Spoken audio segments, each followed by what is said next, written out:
यसु की पैदाइश की खुशखबरी के वक्त उसने कहा, देख मैं खुदावंद की बंदी हूँ, मेरे लिए तेरे कॉल के मुआफिक हो।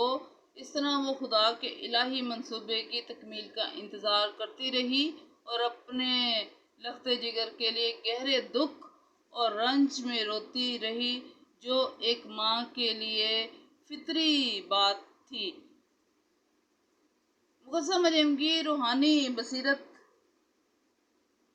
फरिश्ते का उसको मिलना और उसका इस बात को मान जाना कि कुमारी हामला होगी, ये उसकी रूहानी बसीरत की वजह से ये सारे काम हुए। मुक़द्दसा मरियम के गम का अंदाज़ा कौन कर सकता है जिसके मासूम बेटे को इस सलीब पर लटका दिया गया और उस पर जुल्म ढाए गए। यहाँ मुक़द्दसा मरियम बिल्कुल बेबस नज़र आती हैं। उसकी रूह और जान बेबसी के आलम में बेटे की अजियत देखकर तड़प रही है, लेकिन यहाँ पर भी वो मुक़द्दस शमाउन के कहे हुए अल्फाज याद रखती है कि खुद तेरी जान भी तलवार से छेदी जाएगी। मरियम की बेबसी का ये आलम है कि सलीब के पास होते हुए भी वो अपने बेटे की कोई मदद नहीं कर सकती। यसू के जख्मों से खून बह रहा है, ये सब कुछ वो देख रही है। उसको महसूस हो रहा है उसका मुंह देखकर कि उसको प्यास लगी हुई है, उसके मुंह को तर करने की ज़रूरत है, लेकिन मरियम इनमें से कोई भी काम नहीं कर सकती। यसू के हाथों और पाँव में लगे कील मरियम का दिल चीरते थे। दुश्मनों की लान तान से उसका कलेजा फटता जाता था, लेकिन फरिश्ते का पैगाम जो यीशु मसीह की पैदाइश से पहले मुक़द्दसा मरियम को मिला, उसके कानों में बार बार गूंज रहा था। वो बुजुर्ग होगा और खुदा ताला का बेटा कहलाएगा और खुदावंद खुदा उसके बाप दाऊद का तख्त उसे देगा और वो याकूब के घराना पर अबद तक बादशाही करेगा और उसकी बादशाही का आखिर ना होगा। लूका पहला बाप और उसकी 32वीं और 33वीं आयत।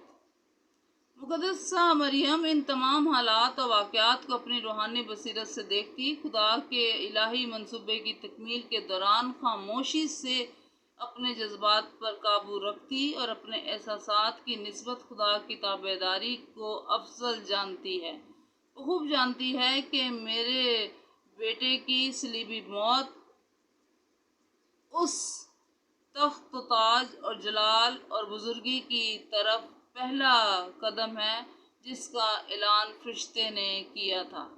खुदा सच्चा है और वो बरहक है और वो अपने वादों में भी सादिक है। जब हम ख़वातीन का जिक्र करते हैं तो एक मरियम वहाँ पर मौजूद है जिसकी हमने तफसील जानी, और दूसरा उसकी बहन सलोमी भी वहाँ पर मौजूद है, और उसके वहाँ पर मौजूद होने की एक ख़ास वजह है। जब्दी की बीवी और याकूब और यूहन्ना की माँ जो गलील में खुदा यीशु मसीह की खिदमत किया करती थी, यीशु की मसरूबियत के वक्त वो वहाँ पर मौजूद है, और इस वक्त उसकी उस फरमाइश पर भी गौर किया जा सकता है कि जब उसने कहा कि तू मेरे बेटों को दाएं और बाएं बिठाना, जिसका जिक्र मुक़द्दस यूहन्ना करते हैं।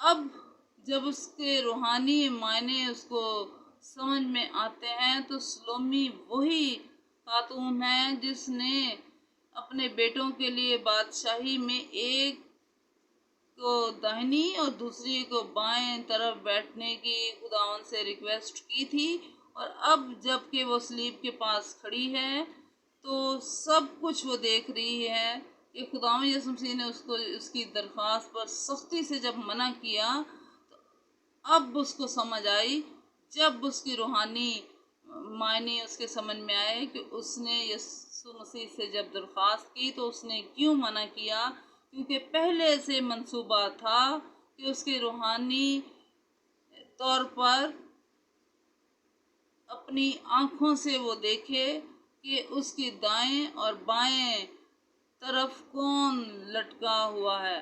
یہ وہی جگہ ہے جو وہ اپنے بیٹوں کے لیے مانگ رہی تھی۔ بالکل اسی طرح ہم بعض اوقات ہم خدا سے اپنی مرضی کی چیزیں مانگتے ہیں لیکن وہ نہیں ملتی، اور جب نہیں ملتی تو ہم پریشان ہوتے ہیں۔ خدا ہمیں وہ چیزیں اس لیے نہیں دیتا کہ ہم نہیں جانتے کہ کیا مانگ رہے ہیں، لیکن خدا خود جانتا ہے کہ ہمیں کن کن چیزوں کی ضرورت ہے۔ سلومی خدا یسوع مسیح کی ڈانٹ کے باوجود صلیب کے نیچے موجود ہے۔ اس طرح وہ خود کو سچی، ایماندار اور یسوع کی پرستار ثابت کرتی ہے، اور یہ بھی کہ وہ اپنے نجات دہندے کی ڈانٹ ڈپٹ کو نہ صرف برداشت بلکہ محبت کی ڈانٹ سمجھ کر قبول کرتی ہے۔ اور اس وقت جب وہ منظر دیکھ رہی ہے کہ جو سیٹ اس نے اپنے بیٹوں کے لیے یسوع مسیح سے مانگی تھی اور یسوع مسیح نے اس کو منع کر دیا تھا، اب وہ دیکھ رہی ہے کہ کیا وجہ تھی کہ یسوع مسیح نے اس کو منع کیا، اور اس کی روحانی بصیرت بھی یہاں ہمیں نظر آتی ہے۔ مریم کلوپاس کی بیوی، یہ مریم بھی دوسری عورتوں کے ساتھ گلیل میں خدا یسوع مسیح کی خدمت کیا کرتی تھی۔ یسوع مسیح کی صلیب کے پاس اس کے کفن دفن میں موجود تھی۔